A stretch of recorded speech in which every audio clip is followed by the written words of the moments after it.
how to be immortal. This is the question we are receiving on our website thelivingtreasure.org. Punjabi 'ਚ ਇਹ ਵਾਲਾ question ਪੁੱਛਿਆ ਗਿਆ ਹੈ ਗੁਰਬਾਣੀ ਦੀ ਪੰਕਤੀ ਨਾਲ, ਜਿਸ ਦਾ ਸਾਹਿਬ ਡਾਡਾ ਹੋਏ ਤਿਸ ਨੂੰ ਮਾਰ ਨਾ ਸਕੈ ਕੋਏ। ਇਸ ਕਨਸੈਪਟ ਬਾਰੇ ਗੁਰਮਤਿ ਵਿਚਾਰ ਨੂੰ ਸਾਂਝ ਕਰਦੇ ਹਾਂ। ਸਭ ਤੋਂ ਪਹਿਲਾਂ ਤਾਂ ਸਾਨੂੰ ਲਾਜ਼ ਆਫ ਨੇਚਰ ਨੂੰ ਸਮਝਣਾ ਪਏਗਾ ਕਿ ਸਰੀਰਕ ਡੈਥ ਸਾਡੀ ਸਭ ਦੀ ਇੱਕ ਨਾ ਇੱਕ ਦਿਨ ਹੋਣੀ ਹੈ। So we all have to die one day. We cannot avoid our death. ਅਸੀਂ ਆਪਣੀ ਮੌਤ ਨੂੰ, ਸਰੀਰਕ ਮੌਤ ਨੂੰ ਕਿਸੇ ਤਰ੍ਹਾਂ ਵੀ ਰੋਕ ਨਹੀਂ ਸਕਦੇ ਹਾਂ। ਕੁਦਰਤ ਦਾ ਅਟਲ ਨਿਯਮ ਹੈ। ਪਰ ਹਜ਼ਾਰਾਂ ਸਾਲਾਂ ਤੋਂ ਲੋਕਾਂ ਨੇ ਸੋਚਿਆ ਸੀ ਵੀ ਕੋਈ ਐਸਾ ਅੰਮ੍ਰਿਤ ਬਣਾ ਲਈਏ ਕਿ ਸਾਡੀ ਸਰੀਰਕ ਡੈਥ ਹੀ ਨਾ ਹੋਇਆ ਕਰੇ। ਇਸ ਤਰ੍ਹਾਂ ਹੋ ਹੀ ਨਹੀਂ ਸਕਦਾ। ਅਸੀਂ ਕੁਦਰਤ ਦੇ ਨਿਯਮਾਂ ਨੂੰ ਬਿਲਕੁਲ ਵੀ ਤੋੜ ਨਹੀਂ ਸਕਦੇ। ਉਹ ਨਿਯਮ ਇਨਐਵਿਟੇਬਲ ਨੇ। But we are bound to live accordingly.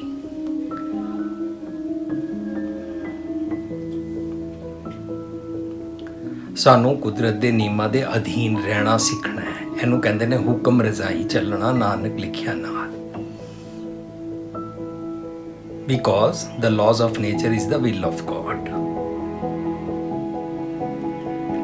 ਸੋ ਸਾਨੂੰ ਹੁਣ ਇਹ ਸਮਝਣਾ ਹੈ ਕਿ ਬਾਹਰ ਵਾਲਾ ਰੱਬ, ਅਸੀਂ ਸੁਣਿਆ ਕਿ ਉਹ ਰੱਬ ਮਰਦਾ ਨਹੀਂ ਹੈ, ਉਹ ਰੱਬ ਜੰਮਦਾ ਨਹੀਂ ਹੈ। ਪਰ ਮੇਰੇ ਅੰਦਰ ਵਾਲਾ ਰੱਬ, ਉਹ ਜੇ ਅਸੀਂ ਸਮਝ ਜਾਈਏ ਉਹਨੂੰ ਅਸੀਂ ਕਹਿੰਦੇ ਆ ਅੰਦਰੋਂ ਰੱਬ ਜੀ ਦਾ ਜਿਹੜਾ ਸੁਨੇਹਾ ਮਿਲਦਾ ਹੈ। ਜੇ ਉਹ ਸੁਨੇਹਾ ਨਹੀਂ ਲਿਆ ਹੈ ਤਾਂ ਸਾਡੇ ਮਨ ਦੀ ਕਮਜ਼ੋਰੀ ਹੋ ਜਾਂਦੀ ਹੈ ਔਰ ਮਨ ਆਤਮਿਕ ਤੌਰ ਤੇ ਪਲ ਪਲ ਮਰਦਾ ਹੈ। ਸੋ ਸਾਨੂੰ ਹੁਣ ਇਸ ਸ਼ਬਦ ਨੂੰ, ਇਸ ਪੰਕਤੀ ਨੂੰ, ਇਸ ਕਨਸੈਪਟ ਨੂੰ ਸਮਝਣ ਵਾਸਤੇ ਸਮਝਣਾ ਕਿ ਜਦੋਂ ਮਨ ਕਮਜ਼ੋਰ ਹੁੰਦਾ ਹੈ ਉਹਨੂੰ ਅਸੀਂ ਕਹਿੰਦੇ ਹਾਂ ਮਨ ਕੀ ਮੱਤ। ਮਨ ਕਮਜ਼ੋਰ ਹੁੰਦਾ ਉਹਨੂੰ ਅਸੀਂ ਕਹਿੰਦੇ ਹਾਂ ਕਿ ਉਹ ਜਮ ਕੀ ਮੱਤ ਲੈਂਦਾ ਹੈ। ਜਮ ਮਤਲਬ ਵਾਈਸਿਸ ਦੀ ਸੋਚਣੀ, ਨੈਗੇਟਿਵ ਸੋਚਣੀ, ਨੈਗੇਟਿਵ ਖਿਆਲ। ਤਾਂ ਮਨ ਕਮਜ਼ੋਰ ਹੋ ਜਾਂਦਾ ਹੈ। ਜਦੋਂ ਅਸੀਂ ਮਨ ਕਰਕੇ ਕਮਜ਼ੋਰ ਹੋ ਜਾਂਦੇ ਹਾਂ ਨਾ, ਤਾਂ ਸਾਨੂੰ ਔਗੁਣਾਂ ਦੇ, ਵਾਈਸਿਸ ਦੇ, ਮੰਦੇ ਖਿਆਲਾਂ ਦੇ, ਨੈਗੇਟਿਵ ਸੋਚ ਦੇ ਬੰਧਨ ਪੈ ਜਾਂਦੇ ਨੇ। ਉਹਨੂੰ ਕਹਿੰਦੇ ਨੇ ਬਲ ਛੁੱਟ ਕੇ ਉਹ ਬੰਧਨ ਪਰੈ ਕਛੂ ਨਾ ਹੋ ਤੋ ਪਾਏ। ਸਾਨੂੰ ਬੰਧਨ ਪੈ ਜਾਂਦੇ ਨੇ ਨੈਗੇਟਿਵ ਥਾਟ ਪ੍ਰੋਸੈਸ ਦੇ। ਤਾਂ ਅਸੀਂ ਟੈਂਦੀਆਂ ਕਲਾਂ ਵਾਲੇ ਇਨਸਾਨ ਬਣ ਜਾਂਦੇ ਹਾਂ। ਅਸੀਂ ਪੈਸੀਮਿਸਟਿਕ ਹੋ ਜਾਂਦੇ ਹਾਂ ਔਰ ਸਾਡਾ ਸੁਭਾਅ ਕਾਮ, ਕ੍ਰੋਧ, ਲੋਭ, ਮੋਹ, ਹੰਕਾਰ ਵਾਲਾ ਜਿਹੜਾ ਸਾਡੇ ਅੰਦਰ ਜੰਮ ਸਾਨੂੰ ਬੋਦਰ ਕਰਦਾ ਹੈ, ਅਸੀਂ ਪਲ ਪਲ ਕਮਜ਼ੋਰ ਹੋ ਜਾਂਦੇ ਹਾਂ। ਅਸੀਂ ਮਰਦੇ ਹਾਂ। ਸਾਡਾ ਸੁਭਾਅ ਨੈਗੇਟਿਵ ਹੋ ਜਾਂਦਾ, ਸਾਡਾ ਐਟੀਟਿਊਡ ਖਰਾਬ ਹੋ ਜਾਂਦਾ। ਉਹ ਐਟੀਟਿਊਡ ਜਿਹੜਾ ਖਰਾਬ ਹੋਇਆ, ਮਨ ਅੰਦਰੋਂ ਕਮਜ਼ੋਰ ਸੀ ਤਾਂ ਇਹਦਾ ਬਿਹੇਵੀਅਰ ਸਾਰਾ ਨੈਗੇਟਿਵ ਹੋ ਗਿਆ। ਇਹ ਬਾਹਰੋਂ ਹੁਣ ਮਨ ਕਰਕੇ ਕਮਜ਼ੋਰ ਹੈ ਤਾਂ ਇਹਨੂੰ ਬੰਧਨ ਪੈ ਗਏ ਨੇ। ਇਹ ਉਦਾਸ ਹੈ, ਇਹਦੇ ਅੰਦਰ ਕੋਈ ਖੇੜਾ ਨਹੀਂ ਹੈ। ਇਹ ਉਹਨੂੰ ਚਿੰਤਾ ਬਹੁਤ ਕਰਦਾ ਹੈ। ਕਾਮ, ਕ੍ਰੋਧ, ਲੋਭ, ਹੰਕਾਰ, ਨਿੰਦਾ, ਚੁਗਲੀ, ਹੇਟਰੇਡ ਵਿੱਚ ਫਸ ਜਾਂਦਾ ਹੈ। ਸ਼ੱਕੀ ਦਿਮਾਗ ਹੋ ਜਾਂਦਾ ਹੈ, ਨਿੰਦਕ ਹੋ ਜਾਂਦਾ ਹੈ, ਤੇਰ ਮੇਰ ਕਰਦਾ ਹੈ, ਵੈਰ ਕਰਦਾ ਹੈ, ਰਿਵੰਜ ਲੈਂਦਾ ਹੈ, ਬਦਲੇ ਲੈਣ ਦੀ ਭਾਵਨਾ ਕਰਦਾ ਹੈ, ਕੰਜੂਸ ਹੋ ਜਾਂਦਾ, ਸੈਲਫਿਸ਼ ਹੋ ਜਾਂਦਾ, ਖੁਦਗਰਜ਼ ਹੋ ਜਾਂਦਾ ਹੈ। ਸੋ ਅਸੀਂ ਇਸ ਨੂੰ ਮੰਨਦੇ ਹਾਂ ਕਿ ਮੈਂ ਪਲ ਪਲ ਆਤਮਿਕ ਮੌਤ ਮਰ ਰਿਹਾ। ਅੱਛਾ, ਹੁਣ ਇਸ ਪ੍ਰੋਬਲਮ ਨੂੰ ਸੋਲਵ ਕਿਵੇਂ ਕਰੀਏ? ਸੋਲੂਸ਼ਨ, ਪਹਿਲਾਂ ਤੇ ਸਾਨੂੰ ਸਭ ਨੂੰ ਮੰਨਣਾ ਪਏਗਾ ਕਿ ਮੇਰੇ ਸਰੀਰ ਦਾ ਰਾਜਾ ਮੇਰਾ ਮਨ ਹੈ। ਮਨ ਰਾਜਾ ਹੈ। ਮੇਰੇ ਸਰੀਰ ਦਾ ਚਾਲਕ, ਰਾਜਾ, ਸੁਲਤਾਨ ਮੇਰਾ ਮਨ ਹੈ।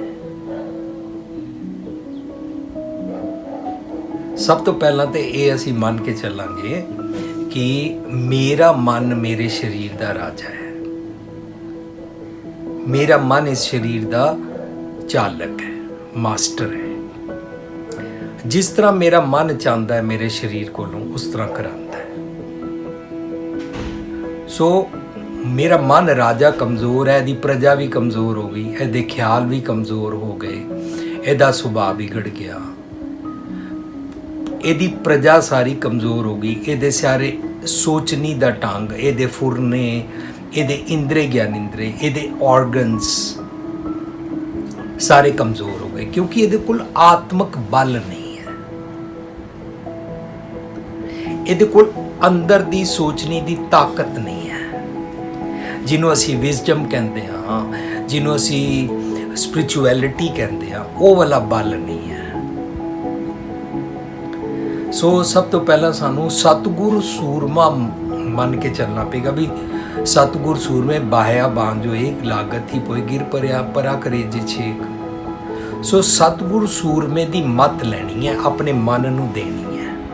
दैट मीन्स मैं मन करके नीवा होवांगा, हंबल होवांगा और अंदर वसदे रब जी दी गल नू सुनांगा, समझांगा। बाणी मैनू यही सिखाती है कि सतगुर सूरमे दी मत लै ते मन नू पहलवान बना। उन्होंने कहते ने हो गुसाई दा पहलवानड़ा, मैं गुरमिल उच दुमालड़ा। सो सतगुर जदों मेरे मन नू, हालांकि मेरा मन ही साहिब है, हालांकि मेरा मन ही राजा है, पर पहला मन राजा विजडम ना होने के कारण कमज़ोर सी, जमा तो वाइसिस तो डीमन थॉट्स तो पल पल मरदा सी। हुण भी मेरा मन राजा है, साहिब है, सुल्तान है, किंग है, इस शरीर का साही है, इसे नूं ही साहिब कहते हैं। हुण इहने सतगुर दी मत दा बल ले लिया, मन सूरमा बन गया, नेगेटिव तो साहिब पॉजिटिव हो गया। डाडा दा मतलब इस पंक्ति जिसदा साहिब डाडा होए, डाडा दा मतलब हुंदा बली, ताकतवर। असी सारे मंदे हां कि रब जी बली ने, सतगुर बली है, वो सूरमा है, वो सियाणा है, वो सुजान है। तो सुजान सियाणे सूरमे बलवान दी मत लेना साडा फर्ज है ना। तो अपने मन नूं भी बलवान बनाना है, मन नूं गुसाई दा पहलवान ना बनाना है। मन राजा है शरीर दा, ते हुण मन नूं ਜਿਹੜੇ अंदरों मंदे ख्याल आंदे सी या बाहरों लोगों तो या मीडिया तो जितों भी वो नैगेटिव ख्याल पिकअप करता है। सब तो पहला मन नैगेटिव्स ਜਿਹੜੇ पिकअप करता है ना, ये दी कमज़ोरी है। उन्हां दे नाल कॉम्बैट नहीं कर पांदा ते उन्हां दे कारण नैगेटिव सुभाव बना लैंदा सी। इहनूं कहंदे ने जंब दे हत्थों मार खानी, पल पल आत्मक मौत होनी। सो मन नूं कॉम्बैट करना आ गया, how to fight with these negative thoughts. इनू कहते ने कुट कुट मन कसवट्टी लावे। सो मन नूं असी सिखांदे आ सतगुर दी मत दा बल दे के। उन्होंने कहते ने बल हुआ बंधन छुटे। किहड़े बंधन छुट गए? नैगेटिव थॉट प्रोसैस दे, जिहड़ी उदासीनता सी, चिंता सी, जैलसी सी, हेट्रेड दी अवस्था सी, बदले लैन दी भावना सी, तेर मेड़ दी गल सी, खुदगर्जी सी, सैल्फिशनेस सी, वो सारे बंधन छुट गए।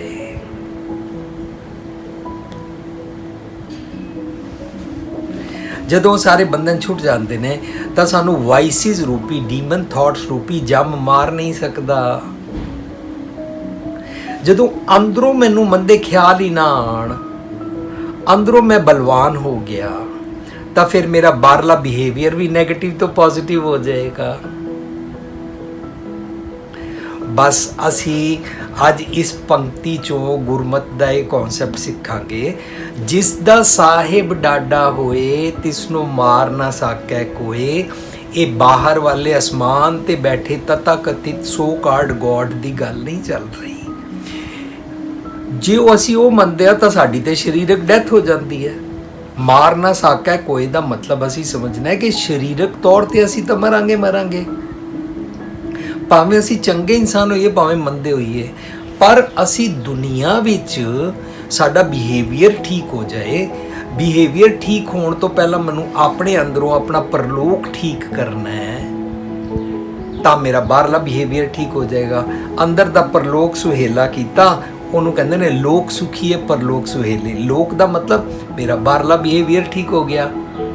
ਸੋ ਮੈਨੂੰ ਇਹ ਸਮਝਣਾ ਹੈ ਇਸ ਸਾਰੇ ਟੌਪਿਕ 'ਚੋਂ ਕਿ ਜਿਸ ਦਾ ਸਾਹਿਬ ਡਾਢਾ ਹੋਏ, ਜਿਸ ਦਾ ਮਨ ਰੂਪੀ ਸਾਹਿਬ ਸਤਿਗੁਰ ਦੀ ਮੱਤ, ਸੂਰਮੇ ਦੀ, ਵਾਰੀਅਰ ਦੀ ਮੱਤ ਲੈ ਕੇ ਮਾਈਟੀ ਹੋ ਜਾਂਦਾ ਹੈ, ਉਹਨੂੰ ਕਹਿੰਦੇ ਨੇ ਐਸੋ ਕੌਣ ਵਲੀ ਰੇ ਜਿਨ ਮਿਲ ਮਾਰੇ ਪੰਜ ਸ਼ੂਰਵੀਰ। ਮੇਰੇ ਮਨ ਸਤਿਗੁਰ ਸੂਰਮੇ ਦੀ ਮੱਤ ਲੈ ਕੇ ਬਲਵਾਨ ਬਣ ਕੇ ਅੰਦਰੋਂ ਮੰਦੇ ਖਿਆਲਾਂ ਨੂੰ ਮਾਰਨ ਯੋਗ ਹੋ ਗਿਆ। ਜਿਸ ਦਾ ਸਾਹਿਬ ਡਾਢਾ ਹੋਏ ਤਿਸ ਨੂੰ ਮਾਰ ਨਾ ਸਕੇ ਕੋਈ, ਉਸ ਨੂੰ ਜੰਮ, ਮੰਦੇ ਖਿਆਲ, ਨੈਗੇਟਿਵ ਥਾਟਸ ਮਾਰ ਨਹੀਂ ਸਕਦੇ ਨੇ, ਉਹਦੀ ਪਲ ਪਲ ਮੌਤ ਨਹੀਂ ਹੁੰਦੀ ਹੈ। ਸੋ ਅਸੀਂ ਇਸ ਚੋਂ ਇਹ ਕਨਸੈਪਟ ਸਿੱਖੇ ਮੋਰਲ। ਬਾਹਰਲਾ ਰੱਬ ਬਾਹਰਲੇ ਸਰੀਰ ਤੇ ਨਿਯਮ ਤੇ ਸਾਡਾ ਜੋ ਕੁਝ ਲਾਗੂ ਹੁੰਦਾ ਹੈ, ਉਹਦੇ ਵਿੱਚ ਅਸੀਂ ਸਰੀਰਕ ਤੌਰ ਤੇ ਇੱਕ ਦਿਨ ਜ਼ਰੂਰ ਮਰਾਂਗੇ ਹੀ ਮਰਾਂਗੇ। ਇਹ ਅਸੀਂ ਗੱਲ ਸਮਝ ਲੈਂਦੇ ਹਾਂ, ਪਰ ਅਲਟੀਮੇਟਲੀ ਅੰਦਰਲੇ ਰੱਬ ਦੇ ਨਾਲ ਮਨ ਨੂੰ ਬਲਵਾਨ ਬਣਾਇਆ। ਮਨ ਰੱਬ ਜੀ ਨਾਲ ਇਕਮਿਕ ਹੋ ਗਿਆ, ਵਨਨੈਸ ਵਿਦ ਗੋਡ ਹੋ ਗਈ। ਮਨ ਡਾਢਾ ਸਾਹਿਬ ਬਣ ਗਿਆ। ਮਨ ਜਦੋਂ ਡਾਢਾ ਸਾਹਿਬ ਬਣ ਜਾਂਦਾ ਨਾ, ਤਾਂ ਡਾਢਾ ਸਾਹਿਬ ਬਣਾਉਣ ਵਾਸਤੇ ਸਾਰੀ ਦੁਨੀਆ ਵਿੱਚ ਇੱਕੋ ਹੀ ਧਰਮ ਹੈ, ਇੱਕੋ ਧਰਮ ਦ੍ਰਿੜ੍ਹੈ ਸੱਚ ਕੋਈ। ਅਸਲੀ ਦੁਨੀਆ ਦਾ ਧਰਮ, ਸਾਰੀ ਦੁਨੀਆ ਦਾ ਇੱਕੋ ਧਰਮ, ਅਸਲੀ ਧਰਮ ਸਿਖਾਉਂਦਾ ਹੈ ਕਿ ਮਨ ਨੂੰ ਬਲਵਾਨ ਬਣਾਓ। ਮਨ ਤੁਹਾਡਾ ਰਾਜਾ ਹੈ। ਮਨ ਦੇ ਚੰਗੇ ਖਿਆਲ ਬਣਾਓ ਤਾਂ ਕਿ ਤੁਹਾਡਾ ਲੋਕਾਂ ਨਾਲ ਵੀ ਬਿਹੇਵੀਅਰ ਠੀਕ ਹੋ ਜਾਏ, ਆਸ-ਪਾਸ ਅਤੇ ਸਾਰਾ ਸਮਾਜ ਔਰ ਇਹ ਦੁਨੀਆ ਤੁਹਾਡੇ ਕਾਰਨ ਸੁਖੀ ਹੋ ਜਾਏ। ਸੋ ਅੰਦਰ ਦੇ ਲਾਜ਼ ਨੂੰ ਜਦੋਂ ਅਸੀਂ ਸਮਝਦੇ ਹਾਂ, ਅਸਲੀ ਧਰਮ ਅੰਦਰ ਦੇ ਲਾਜ਼ ਮਤਲਬ ਮੇਰਾ ਕਿਸ ਤਰੀਕੇ ਦਾ ਥਾਟ ਪ੍ਰੋਸੈਸ ਹੁੰਦਾ ਤੇ ਮੈਂ ਕੈਸਾ ਮਨੁੱਖ ਬਣ ਜਾਂਦਾ।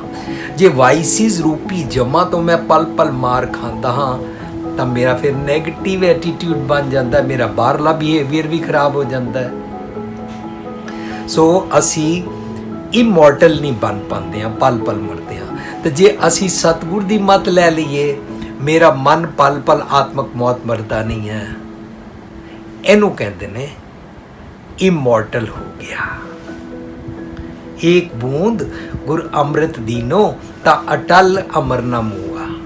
ਅੰਮ੍ਰਿਤ ਇਹਨੂੰ ਪ੍ਰਾਪਤ ਹੋ ਗਿਆ, ਸਤਿਗੁਰ ਦੀ ਮੱਤ ਦੀ ਵਿਜ਼ਡਮ ਦਾ ਬਲ, ਤੇ ਇਹ ਹੁਣ ਜਮਾ ਤੋਂ ਨਹੀਂ ਮਰਦਾ ਹੈ, ਜਿਸ ਦਾ ਸਾਹਿਬ ਡਾਢਾ ਹੋਏ। ਜਿਸ ਵੀ ਇਨਸਾਨ ਦੇ ਅੰਦਰ ਦਾ ਮਨ ਰੂਪੀ ਸਾਹਿਬ ਡਾਢਾ ਮਤਲਬ ਮਾਈਟੀ, ਸਟਰੋਂਗ, ਮਨ ਬਲਵਾਨ, ਆਤਮਕ ਤੌਰ ਤੇ ਤਾਕਤਵਰ, ਥਾਟ ਪ੍ਰੋਸੈਸ ਉੱਚੀ ਮੱਤ ਵਾਲਾ ਹੋ ਗਿਆ, ਪੋਜ਼ਿਟਿਵ ਐਟੀਟਿਊਡ ਹੋ ਗਿਆ, ਤਿਸ ਨੂੰ ਮਾਰ ਨਾ ਸਕੇ ਕੋਈ। ਉਹਨੂੰ ਵਾਈਸਿਸ ਰੂਪੀ ਜੰਮ ਨਾ ਮਾਰਦੇ ਨੇ, ਨਾ ਉਹਦੀ ਪੱਤ ਲੁੱਟਦੇ ਨੇ। So this is the way how we can become immortal.